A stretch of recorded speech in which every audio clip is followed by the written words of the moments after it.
crazy shit. I mean, candles up my ass. I was like, no, up the ass, no big deal, right?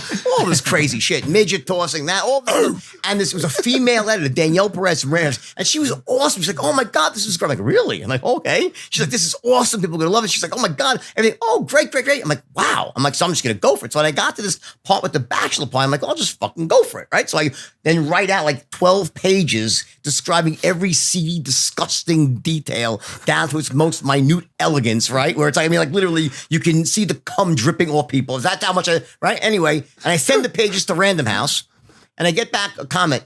I don't think other human beings will understand it. And so I know a few will understand.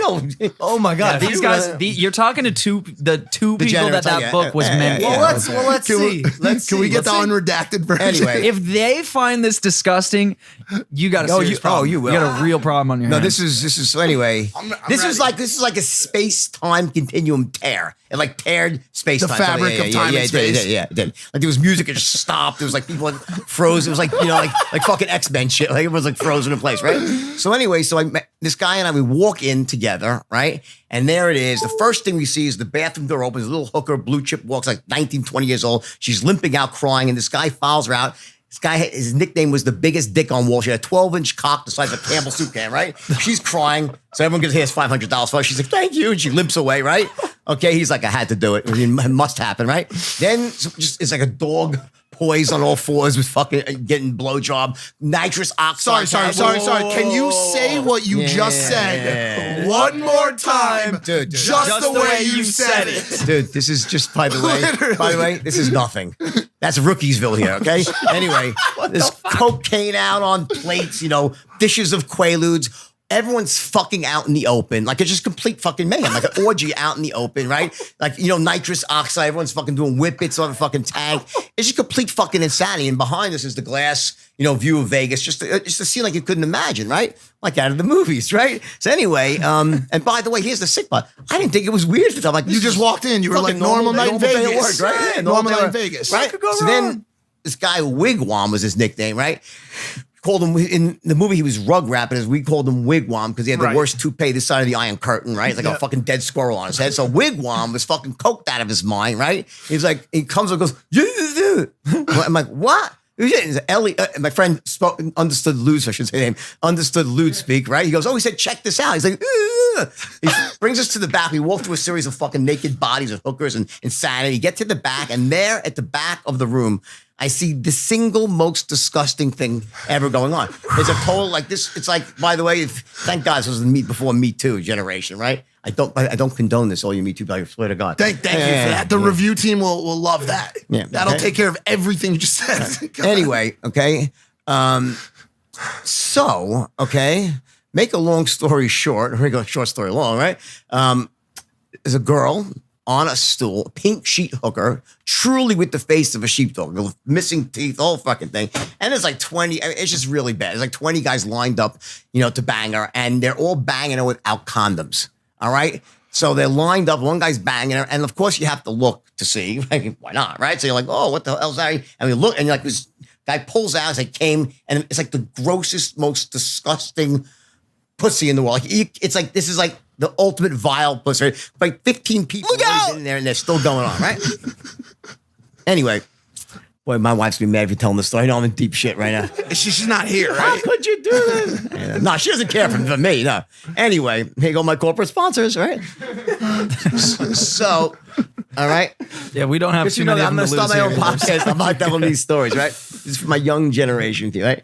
Don't do this at home, kids. It's not good. Don't do it anywhere, probably. Right? Okay. Anyway, never. Yeah. Anyway, so no, it's about to get so bad. It's pretty bad. So he's saying it's gonna get worse. Oh yeah. Anyway, so my friend is sitting next to me, and it's like this just disgusting scene. The music is playing, blasting. What music, by the way? Just so I can imagine. The Family Stone, Everyday People's fucking blasting in the Everyday background. People. Right. Fucking girls are dancing this way and that way. Boobs are fucking out swinging. My friend takes a look, and it's just like this just disgusting, rancid, pussy out, and it's like dripping with stuff, and the girl's like with a cowboy hat on. She's saying, yeah, she was getting money for it, right? And he reaches over to the side, sees a Dom Perignon bottle. He goes, all right, waits, and he goes, go, and drinks it out in front of 150 people. He bent down and drunk it out. that point in time, okay, literally everything in the room stopped.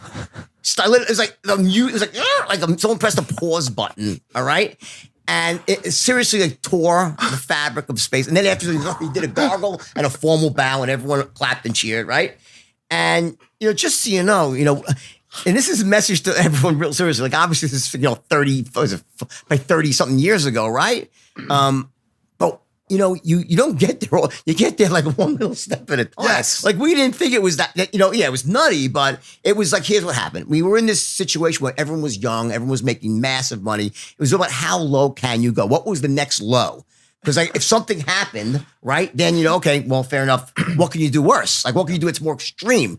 After a while, you're basically running out of things to do, so you're inventing insanity. So it was like these insane acts because you had to outdo the one before. So it's almost like you start edging on this like pagan, ritualistic, like it's like Rome. It's like honestly more. It's like, okay, so it's more like when you're running an organization that large, it becomes its own self-contained society. It does. There's births, deaths, marriages, affairs, there's love, there's hate, there's it's every emotion, every relationship going on within this organization, right? Thousands of young kids all making millions of bucks, right?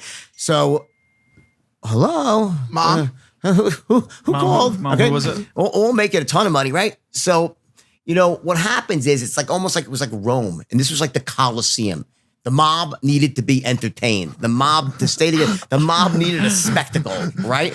And my partner Danny was Donnie in the movie he was like the Knights. He was head of the Knights Templar. They go around and like search for acts of depravity to just bring into it was really just really nuts. So that was really how it started, and it sort of did. By the way, that was not the end. That was very early on. Things got much worse after.